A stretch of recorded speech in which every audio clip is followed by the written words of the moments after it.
बोलिए श्री सतगुरुदेव भगवान की जय। सच्चे दरबार की जय। आशु पिता भगवान की जय। दिव्य अनुभवों की इस श्रृंखला में आप सभी का एक बार फिर से स्वागत है। चलिए शुरू करते हैं आज का दिव्य अनुभव। यह जो अनुभव है यह है श्रीमती कंचन भाटिया जी का, जो कि दिल्ली के रोहिणी की रहने वाली हैं। कंचन जी बताती हैं कि मुझे बचपन से ही ईश्वर को देखने की प्यास थी, उसे जानने की जिज्ञासा थी। यूं तो मैं पूजा अर्चना करती थी, परंतु फिर भी उसे पुकारती रहती थी। उसे मैं मंदिर, गुरुद्वारा, व्रत उपवास में ढूंढती रहती थी। मैं प्रत्येक वीरवार को झंडे वाला मंदिर, जो कि दिल्ली में है, जाया करती थी। और एक दिन मैं झंडे वाला मंदिर गई और वापस आते समय मुझे एक बूढ़ी औरत मिली। वह मेरे पास आई और कहने लगी कि मैं कह क्या रही हूँ और लोग क्या कर रहे हैं। मैं जिस वास्तविक भक्ति की बात कर रही हूँ उसको लोग क्यों नहीं समझ पा रहे हैं। ऐसा कहकर वह 2 मिनट में ही अंतर्ध्यान हो गई। लेकिन उसके यह शब्द मेरे अंतःकरण में हलचल मचा गए। और उन्हीं दिनों मेरे पति ने गुरुदेव श्री आशुतोष महाराज जी से ज्ञान दीक्षा ली थी। वह मुझे भी सत्संग चलने के लिए कहते थे। उनका कहना था कि श्री गुरुदेव आशुतोष महाराज जी शरीर के भीतर ही परमात्मा के नूरानी रूप का दर्शन करवा देते हैं। परंतु मेरा गुरु पर विश्वास न होने के कारण मैं उन्हें मना कर देती थी। और एक दिन ऑफिस की लाइब्रेरी में बैठी हुई परमात्मा को याद कर रही थी। अचानक मेरी आंख लग गई, परंतु तभी एक कर्कश आवाज ने मेरी तंद्रा तोड़ी। उठ चल कुछ कर, उठ चल कुछ कर, जिंदगी यूं ही खत्म कर देगी, तेरी जिंदगी ज्यादा नहीं है। यह आवाज इतनी जबरदस्त थी कि मेरे रोंगटे खड़े हो गए, क्योंकि कुछ दिन पहले ऑफिस में मेरे एक सहयोगी ने मेरा हाथ देखकर कहा था कि तुम्हारी उम्र ज़्यादा नहीं है। और यह बात कई विद्वान ज्योतिषियों ने भी कही थी कि तुम्हारी उम्र 40 से भी कम है। उस अंतः ध्वनि को सुनकर अनायास ही मुझे सब स्मरण हो आया और मेरी बेचैनी बढ़ गई। मैंने तुरंत अपने पति को फोन किया और गुरुदेव श्री आशुतोष महाराज जी के पास ले चलने को कहा। वे मुझे सत्संग भवन ले गए। वहां पर कुछ समय सत्संग सुनने के बाद मेरे मन में इच्छा जागृत हुई कि मैं भी उस निराकार ब्रह्मा के दर्शन करूं। महाराज जी की कृपा से 20 सितंबर 1994 को मुझे ब्रह्म ज्ञान की प्राप्ति हुई और मैं निराकार ब्रह्मा अनंत प्रकाश के दर्शन अपने घट में ही उसी समय किए। तब मैं समझ पाई कि वह बूढ़ी औरत किस भक्ति की बात कर रही थी।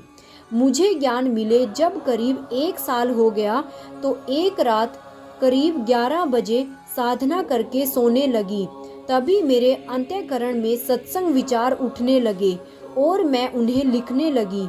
फिर करीब 12 बजे जब मैं सोने लगी तो पुनः सत्संग विचार मेरे मन में उठने लगे और मैं उन विचारों को फिर से लिखने लगी। यह सिलसिला रात्रि 2 बजे तक चलता रहा। 2 बजे मैं साधना करके सो गई। करीब 4 बजे मैंने स्वप्न में 2 यमदूत देखे, जो कि औरतें थी। उन्होंने सफ़ेद रंग के लंबे लंबे चौगे वस्त्र पहने हुए थे और उनका कद करीब 10 फुट का था। उन्होंने मुझे बालों से पकड़ लिया और कहा, चल तेरा समय पूरा हो गया है, हम तुम्हें लेने के लिए आए हैं। इतने में मैंने देखा कि मेरे महाराज जी सामने ही खड़े हैं और मंद मंद मुस्कुरा रहे हैं। मैंने महाराज जी को कहा, महाराज जी मुझे बचाओ, मुझे बचाओ। इतने में यमदूत मेरे सूक्ष्म शरीर को अपनी हथेली पर रखकर ऊपर ले जाने लगे। मैं महाराज जी से बचाओ बचाओ कहती जा रही थी, परंतु वे कोई सहायता नहीं कर रहे थे। और उस वक्त मुझे गुस्सा आया कि गुरु तो अंत समय में सहायता करता है, यमदूतों से रक्षा करता है, लेकिन महाराज जी मुझे बचा ही नहीं रहे हैं। फिर मैं सोचने लगी कि चलो ज्ञान तो मिल ही गया है, जीवन तो सफल है। इतने में ही मैं देखती हूँ कि जैसे जैसे मैं ऊपर जा रही हूँ, महाराज जी भी मेरे साथ ऊपर की ओर चल रहे हैं। मैंने देखा कि वे मुझे संकेत कर रहे हैं कि सुमिरन कर, सुमिरन ही तेरी रक्षा करेगा। और मैं बड़ी तेजी से सुमिरन शुरू कर देती हूँ। तब तक मैं काफी ऊपर तक पहुंच गई थी और जैसे ही मैं शाश्वत सुमिरन से जुड़ी, यमदूत नीचे आना शुरू हो गए। आसमान से नीचे आते समय उन्होंने मेरे बालों को नहीं छोड़ा। यमदूत नीचे आते आते मुझसे पूछते जा रहे थे, क्या तुमने ज्ञान प्राप्त किया है? तुम ध्यान साधना भी करती हो, तुम प्रचार भी करती हो। मैंने देखा कि महाराज जी सामने ही खड़े हैं और मुझे निरंतर ध्यान करवा रहे हैं और मैं सुमिरन से भी जुड़ी हुई हूँ। तब यमदूत मेरे बालों को छोड़ देते हैं और अचानक मुझे झटका लगता है, जैसे किसी ने मुझे वापस धरती पर पटक दिया हो। मैं हड़बड़ाहट में उठी कि यह मेरे साथ क्या हो रहा था। सब कुछ इतना संजीव और स्पष्ट था कि हाँ, यह सपना नहीं हो सकता था। यह साक्षात मेरे साथ जो घटित हुआ था। जो भी यह कुछ मैंने देखा, मुझे ऐसा नहीं लग रहा था कि यह स्वप्न था। मैं क्योंकि बाल खींचने के कारण सच में मेरे सिर के पिछले भाग में दर्द हो रहा था। मैंने अपने पति और बच्चों को उठाया और कहा कि मेरे सिर को दबाओ, मेरे सिर में बहुत तेज दर्द हो रहा है। उन्होंने मेरे सिर को दबाया, परंतु मुझे कोई आराम नहीं मिला। मुझे असहनीय पीड़ा हो रही थी। यह दर्द मुझे पूरा दिन रहा।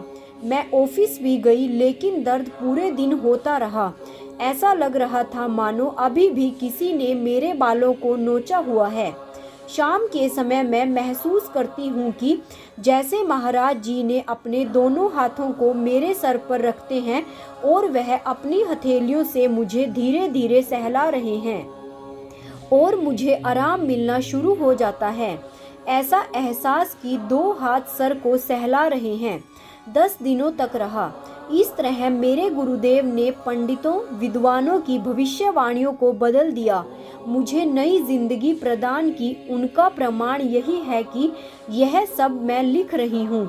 अब मेरी उम्र 45 है और यह घटना अब से लगभग 5 साल पहले, यानी कि जब मेरी आयु 40 वर्ष की थी, पंडितों के द्वारा बताई गई अधिकतम आयु की थी। आज भी कई विद्वान महापंडित, ज्योतिष आचार्य जब मेरा हाथ देखते हैं तो हैरान हो उठते हैं कि तुम अभी भी जीवित कैसे हो। तुम्हारी हस्तरेखाओं में तो 40 साल से अधिक आयु का सहयोग ही नहीं है। परंतु उन्हें क्या पता कि जिसके सिर पर गुरुदेव श्री आशुतोष महाराज जी का हाथ हो, उनका यमदूत भी बाल भी बांका नहीं कर सकते। एक दिन जब मैं सत्संग भवन गई तो वहाँ कुछ बहनों ने मुझसे कहा कि महाराज जी संगत के बीच में बैठकर कह रहे थे कि देखो, नाम की सुमरन शक्ति से काल से भी बचा जा सकता है। नाम की शक्ति ने कंचन को यमदूतों से बचा लिया। यह तो गुरुदेव की कृपा और बड़प्पन था कि सारा श्रेय उन्होंने नाम की भक्ति को दे दिया, क्योंकि गुरु कभी अपनी पूजा नहीं करवाना चाहते हैं। गुरु कोई शरीर नहीं है, गुरु एक शक्ति है। यदि महाराज जी ना होते, यदि उस दिन महाराज जी ना होते तो मुझे उस असहनीय पीड़ा में भी सुमिरन की याद कौन दिलाता, फिर मुझे कौन बताता। नाम की गति और पूर्ण सतगुरु की कृपा दोनों ही अनंत हुआ करते हैं। मेरे प्रिय गुरु प्यारे साधकों, ऐसे ही गुरु कृपा के अनुभवों को और ऐसे ही भक्ति में रचनाओं को सुनने के लिए आप मेरे चैनल DJJS परिवार पर बने रह सकते हैं। गुरु महाराज जी की कृपा आप पर और आपके परिवार पर सदैव ऐसे ही बनी रहे और गुरु महाराज जी आप लोगों को अपने चरणों से ऐसे ही जोड़कर रखें और इस पथ पर आप लोग सदैव चलते रहें। इसी शुभकामना के साथ मैं आज के इस दिव्य अनुभव को यही समाप्त करती हूँ।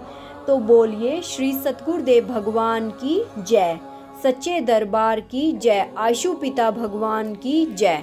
ओम श्री आशुतोषाय नमः।